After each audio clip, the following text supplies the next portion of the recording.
name's Forde. I'm a mechanical fitter with EPS.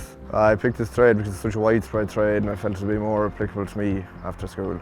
I started off in major steel and after phase 2 in college I started with EPS. One of my mates in college that was in college with me, he was with EPS at the time and they were looking for fitters, so I went with them. I'm with them 3 years, going on 4 now. My favourite thing about being an apprentice in EPS is just such a widespread of work.